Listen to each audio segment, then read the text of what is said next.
Ako kung may babaguhin ako, siguro yung isa sa attitude ko na ano, parang palaging masiyahin, tsaka palaging maloko.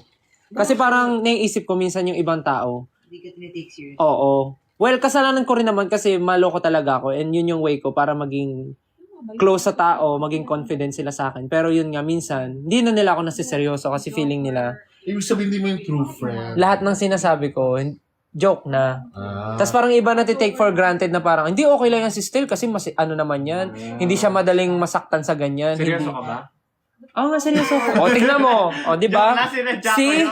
See, I told you. Sinadya ko yun. Kasi- Parang ganun. Yun yung joke. Yun yung charm mo. Yun nga eh. Yun nga rin yung tingin ko sa sarili ko na parang, parang natutuwa yung tao sa akin sa ganun. Pero may mga tao rin na parang, alam mo yun, kahit alam na minsan nakaka-offend na sila, pero naisip nila, hindi okay lang yan kay Stel kasi alam naman ni Stel na mabiro rin ako, nagbibiro lang ako, parang ganun. Pero gets ko rin naman. Pero if ever feeling lang ko, pag naman. hindi ka funny, hindi ka charming. Ay. Nakakadagdag yun sa charm mo. Hindi ka as charming. Oo, parang si Justin, pag hindi siya good boy, Oh, hindi kayo sure. oo, parang Hindi talaga yan good boy.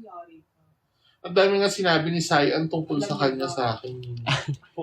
Ayun lang. Pero feeling ko lang naman yun. Pero never naman ako magbabago.